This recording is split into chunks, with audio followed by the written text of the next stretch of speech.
Bonsoir à tous, donc c'est Tairis pour une première vidéo sur l'Ordalie en mode argent, donc qui est un prérequis pour entrer dans les donjons héroïques de WoD. Donc on va pouvoir voir un peu les mécaniques qu'on peut y trouver ainsi que les différents mobs. Donc dans le premier palier, on a un petit pourfendeur qui n'a absolument aucune capacité, qui est accompagné d'un petit gardien illusoire.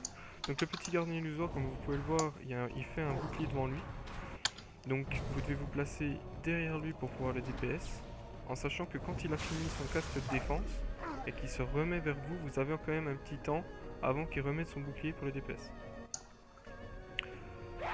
Donc ensuite, deuxième vague, on commence à attaquer les packs. Donc soit vous pouvez, comme moi avec l'orbe gelée, j'ai des procs DPS LED qui est un peu à part, soit vous pouvez d'abord tuer le groupe de mobs et ensuite le mob qui est à part. Vous voyez, on est vraiment large.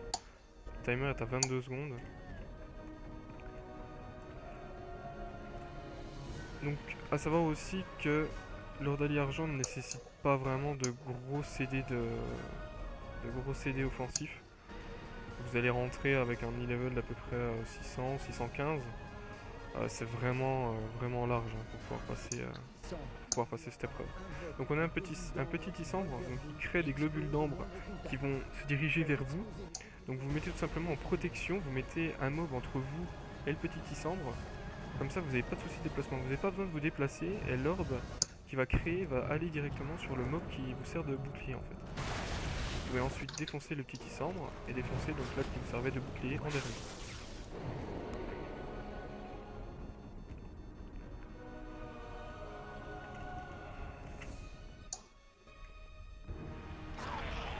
Donc là, même principe, j'awa, je prends le pack de mobs comme bouclier et je défonce le grand tissambre qui est au fond.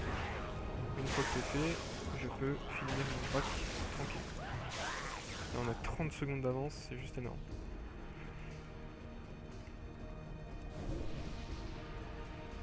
Donc moi actuellement j'ai un e-level de 622, hein, mais j'ai passé l'argent, pareil, un e-level d'à peu près 600. Donc ça fait vraiment pas une grande différence au final.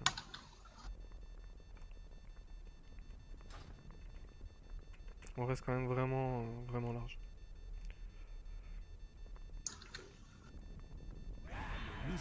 Donc là on a un nouveau, donc c'est le grand mystique illusoire. Donc ce mob bien évidemment se heal. Donc il faut tout simplement le DPS. Le DPS tranquillement. Et quand il fait son illusion de soin, vous le coupez. Rien de bien compliqué.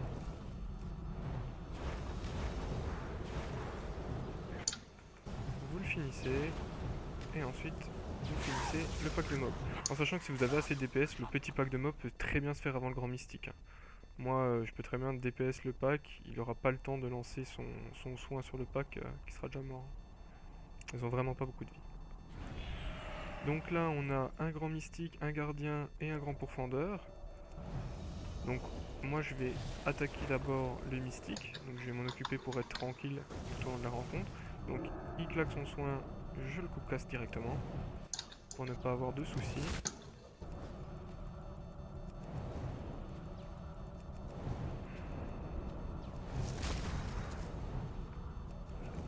Il est mort, donc une fois mort, je vais aller m'occuper du défenseur, donc je me mets bien dans son dos. Une fois que c'est fait, j'ai plus qu'à tuer le grand pourfendeur qui n'a toujours aucune capacité. C'est vraiment un boss, enfin un mob qui est fait juste pour le timer, pour faire perdre du temps. Vous avez vu vraiment aucune difficulté particulière. Après si vous rencontrez quelques difficultés au niveau du DPS, ça ne vous empêche de claquer un ou deux CD d'offensif.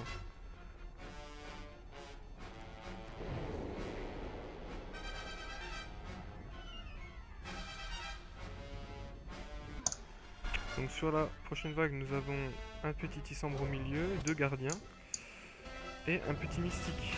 Donc je prends bien soin de couper le petit mystique. Et vous pouvez kiter l'orbe jusqu'au petit mystique pour être vraiment tranquille. Là vous voyez il y a des ZAD devant. Je peux vraiment kiter l'orbe pour m'en servir pour de bouclier quoi. Pour que ce soit vraiment les autres qui prennent l'orbe et pas moi.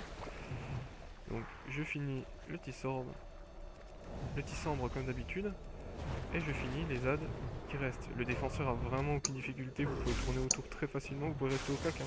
Il faut absolument pas de dégâts, donc c'est très facile de tourner autour, hein.